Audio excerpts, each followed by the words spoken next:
आणि आपल्या पाठीमागे बघताय ते पिंडीसारखा जो आकार आहे ना, ती गोष्ट म्हणजे ना पाठीमागे बघा.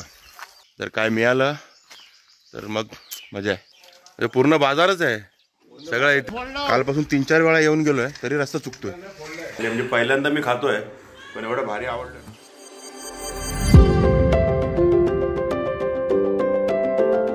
हाय नमस्कार मित्रांनो, मी अशोक तुमच्या सगळ्यांचं स्वागत करतोय निसर्ग संपन्न अशा चोरवणे गावातून.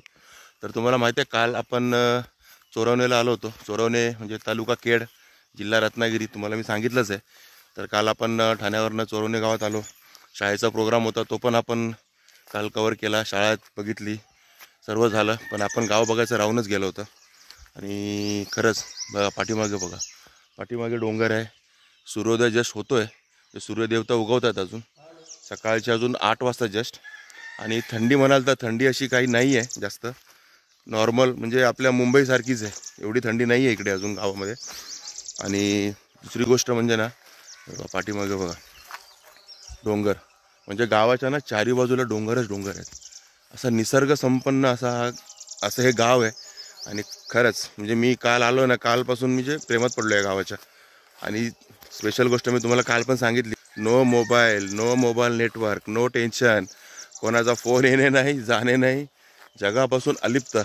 कोणाला काय कॉन्टॅक्ट करायचा असेल तर इकडून 1-2 किलोमीटर जरा लांब जायला लागतं पुढे. पोचदे का काहीतरी गाव आहे, त्या रस्त्याने थोडंसं पुढे गेलं ना की मग थोडंफार नेटवर्क येतं. बाकी ह्या गावात 0 नेटवर्क. मजा आहे. पण निसर्ग 100 नाही 200% एकदम परफेक्ट निसर्ग आहे. निसर्गाने भरभरून दिलेलं गाव आहे. आज चारी बाजूला बघा ना डोंगरच, आणि मागे जे दिसतंय ना त्या सह्याद्रीच्या पर्वतरांग आहे. आणि हे बघा, आणि गाव म्हटलं ना, कोकणातलं गाव म्हटलं ना की हे बघा, हे असं जमा केलेल्या भाताच्या पेंड्या कशा रचून ठेवल्यात बघा मस्तपैकी. आणि ना ह्याच्या पाठीमागे आहे ना इथे नदी आहे. आता ती सुकली आहे ॲक्च्युली, जसं प्रत्येक कोकणातला हा शोकांतिक आहे कोकणातली. म्हणजे कोकणातल्या नद्यांना ना पावसाळ्यात भरभरून पाणी असतं, म्हणजे पूर येईल, घरं वाहून जातील, शेती वाहून जाईल, काय काय होईल. पण जसा पावसाळा संपला, नद्या खडखडीत. पुढचे 6-7 महिने नो वॉटर, नो पाणी, कारण सिंचनाचा काय प्रकारच नाही आहे ना, कारण कुठे धरण नाही, बंधारा नाही, काय नाही, सगळं पाणी वाहून समुद्राला. तर ठीक आहे, आता ते वेगळा विषय आहे. पण सांगतो की ते पाठीमागे नदी पण आहे, त्यामुळे पावसाळ्यात जर आलात ह्या गावामध्ये तर एकदम मस्त, एकदम नदी, खळखळती नदी आहे पाठीमागे बाजूलाच. आणि इथे मी मागे राहिलो आहे, ते अशोक उत्तेकर म्हणून आहे, त्यांच्या घरात कालपासून मी त्यांच्याबरोबरच आहे इकडे. इथे राहिलो, पाठीमागे त्यांचं घर आहे. आणि हा सकाळपासून नुसता ओरडतोय, सकाळी 6 वाजल्यापासून ओरडतोय हा. उठा उठा म्हणून सांगतोय. आता उठलो आहे आम्ही. हा आपला गावठी कोंबडा आहे. आणि आज आपल्याला काय खायला मिळतं आहे स्पेशल, जर काय मिळालं तर मग मजा आहे. मस्तपैकी कोकणात येऊन काहीतरी स्पेशल खायला मिळेल. आणि हे बघा ना, यांनी कसं असं, आता हे मला वाटतं ना उन्हाळ्यामध्ये असे जमा करून ठेवले असतील लाकडं यांनी इथे, पावसाळ्याची सोय. पण अजून बरेच चालतं. हे बघा असं थोडंसं छोटंसं छप्पर टाकून आहे ना, मस्तपैकी अशी लाकडं जमा करून ठेवली आहेत. आता पावसाळा संपून थंडी आली आहे तरी पण बराच स्टॉक आहे. म्हणजे यांचा पुढचा पावसाळा येईपर्यंत हे संपेल, तोपर्यंत परत स्टॉक करतील. आणि जसं आपला कोकण म्हटलं की केळीची झाडं,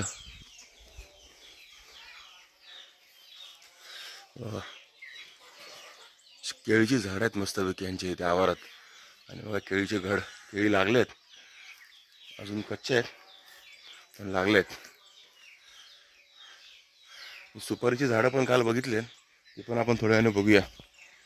आणि मस्त आपलं झाडं लावलेत. आळू आहे बघा, आळू.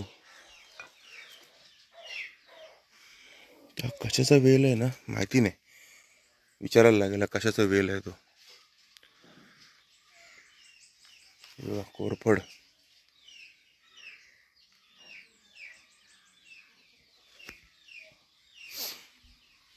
आणि बघा जास्वंदाचं झाड.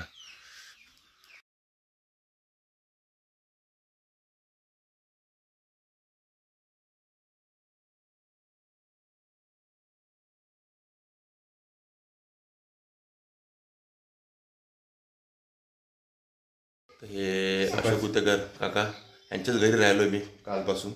आणि मस्त सर्व्हरही चालू आहे आपली कालपासून. जेवण वगैरे सर्व मस्त काळजी घेत आहेत. म्हणजे आम्ही त्यांची काळजी घेतली पाहिजे, ते उलट आमची काळजी घेत आहेत. आणि इथे कोकणात सारखे म्हणतात ना बिना दुधाचा चहा, पण कालपासून बघा दुधाचा चहा बनतोय आपल्यासाठी स्पेशल. जास्त काय नाही, कोणी आलं तर दुधाचा चहा पण बनतो आहे ना. बाकी कोरा चहा स्पेशालिटी आहे कोकणची, पण दुधाचा चहा पण असतो इथे. चाय तर पिऊन झाला आता आपला. आता जरा गावातनं फेरफटका मारून जाऊया आपण शाळेकडे, कारण आता तिकडे जरा परेड आहे. 26 जानेवारीला झालेली परेड आहे, पण आज त्यांनी पालकांसाठी स्पेशल परेड ठेवली आहे, तर ती पण आपण थोडी बघूया. त्याचा पण थोडा आनंद घ्यायचा आहे आपल्याला. तरी जरा गावातनं फेरफटका मारत जाऊया. बघा कशी जुनी पारंपरिक कौलाची घरं, जे आपण शाळेत वगैरे शिकवतो ना, उतरत्या कौलांची घरं ही. आणि अजून पण थोडीफार आहेत गावात. बाकी बरीचशी घरं अशी असते सिमेंटची झाली आहेत, पण बऱ्याच लोकांची अशी जुन्या पद्धतीची घरं पण आहेत अजून गावामध्ये, आणि छान वाटतात बघायला. यांनी आपल्याला काल चिपळूणवरनं इथे आणलं चोरवणे गावापर्यंत, आणि आज सकाळी बघा कसं शेतीचं काम चालू आहे. इथे भाजी लावली आहे त्यांनी. काय काय भाजी लावली हो बाबूसाहेब? माटाची लावली, बर, पालक, मेथी, भेंडा. अरे बऱ्याच प्रकारच्या भाज्या लावल्यात. मला वाटतं 8-9 प्रकारच्या भाज्या लावल्यात त्यांनी इथे. पूर्ण बाजारच आहे सगळं इथे. घरीच घरच्या भाज्या खा. घरच्या भाज्या, कोथिंबीर आहे. हे बघा, ही कोथिंबीर दिसते, तिकडे तो पालक दिसतोय. हा बघा, आणि इथे ना जांभा दगडाने अशी घरं बांधली जातात, लाल जांभा दगड. आणि इथल्या बरीच त्या गावातली घरं मी बघितली ना, अशी जांभा दगडाने बांधलेली आहेत. ते पण घर 1+1 आहे, पूर्ण जांभा दगड वापरलेले. या गावात ना असे सगळी घरं जवळजवळ आहेत, आणि असे गल्ल्यांचे रस्ते आहेत. त्यामुळे मी ना कालपासून कन्फ्यूज आहे. कालपासून 3-4 वेळा येऊन गेलोय, तरी रस्ता चुकतोय. तरी पण रस्ता चुकतोय मी. आणि बघा, हे बघा, इथे अशा बारीक बारीक ना रस्ते आहेत गल्ल्यांचे. हे जरा पाईपलाईनचं वगैरे काम चालू आहे. बाकी आता लाल मातीचा रस्ता पण आता सिमेंटचा झाला आहे हळूहळू. गावातला आतमधला पण लाल मातीचे रस्ते पण संपत आलेत गावातले. आणि काय ना, सगळी घरं ना सारखीच दिसतात, त्यामुळे ना गल्ली चुकायलाच होते नेहमी मला. अजून 5-6 वेळा जर राऊंड मारला ना की मग लक्षात राहील थोडंफार. आणि बघा, ही सुपारीची झाडं, ती सुपारीची झाडं पण लावलेली आहेत छानपैकी.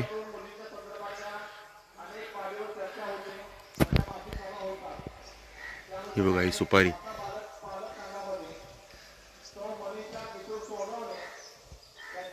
नक्की नारळी पोपळीच्या बागा म्हणतो ना, ते बघा इथे. ही कोकणाची शान.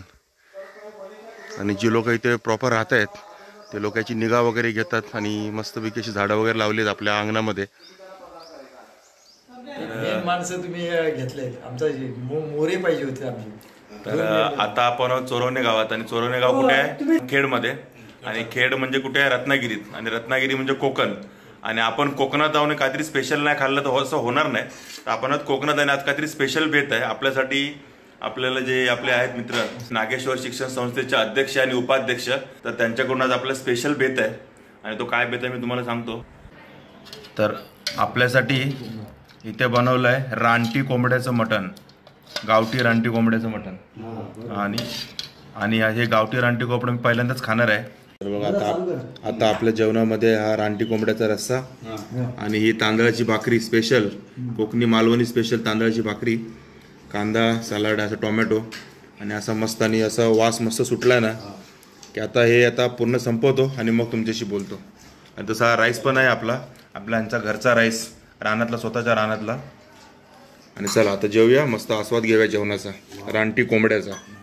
आणि जस्ट मी आता गावठीचं त्या लक्षात रानटी कोंबडा टेस्ट केला, आणि सांगतो 1 नंबर टेस्ट झाली. म्हणजे पहिल्यांदा मी खातोय, पण एवढं भारी आवडलं ना,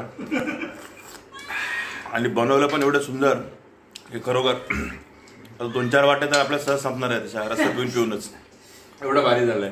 आणि बनवणार आहे ते हे भाऊ, हा उतेकर यांचे भाऊ उतेकर भाऊ यांनी बनवलेलं आहे. नावच भाऊ उतेकर. हा, यांचं नावच भाऊ उतेकर आहे आणि यांनीच बनवलंय. थँक्यू. एकदम एक नंबर असा एक नंबर. मस्तपैकी कोकणातलं एक गाव आपण फिरतोय.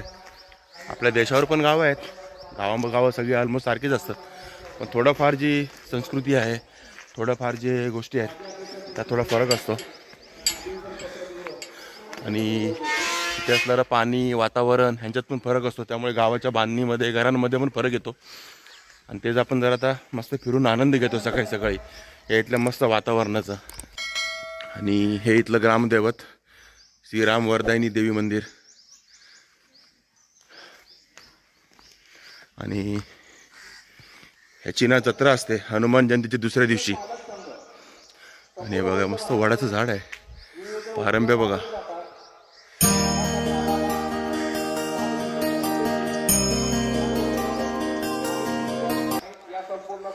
तर हे गावचं ग्रामदैवत. आणि आता आपल्या परेडला ॲक्च्युली उशीर होतो बघा. तिथे तुम्हाला आवाज येत असेल पाठीमागून. परेड सुरू होते आता 10-15 मिनिटात. आणि आपल्याला उशीर होता, आपला पटकन पळायचं आहे लगेच परेड बघायला. हे यांचं हनुमान मंदिर गावचं.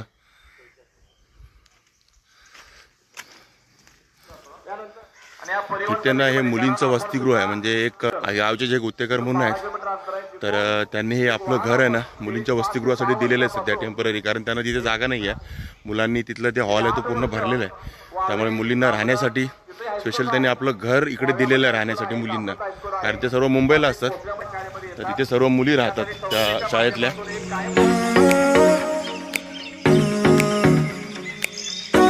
कोकणात आपल्या देशासारखी कशी मोठी लांबलचक शेती नसते.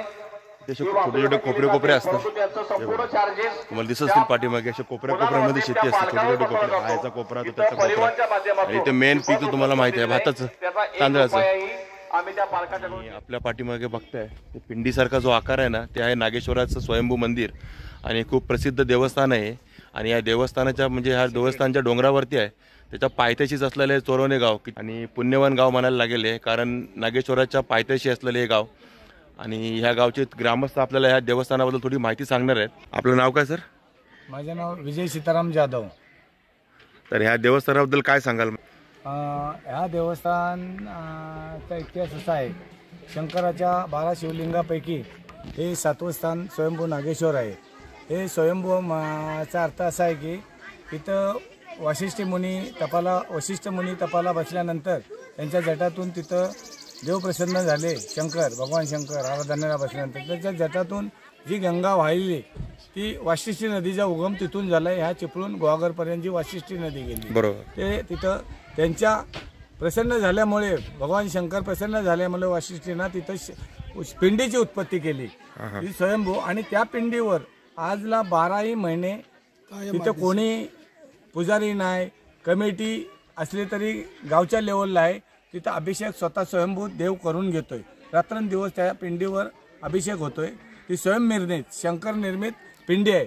त्यामुळे भाविकांच्या श्रद्धेचं स्थान आहे. हजारो लाखो भाविक महाशिवरात्रीला ह्या देवस्थानच्या यात्रेला येतात. तसेच श्रावणी सोमवार जे 4 असतात त्यामध्ये देशाच्या कानाकोपऱ्यातून कर्नाटक, आंध्र प्रदेश, उत्तर प्रदेश, त्यानंतर ओडिशा या भागातून लोक देवदर्शनाला येतात. तरी हे पर्यटन क्षेत्र चोरवणे गावापासून, चोरवणेच्या हद्दीत आहे, रत्नागिरी जिल्ह्यातील खेड तालुक्यातील चोरवणे या गावी असून या देवस्थानला जाण्याचा मार्ग चोरवणे गावातून 7.5 किलोमीटर अंतरावर दुर्गम भागात आहे.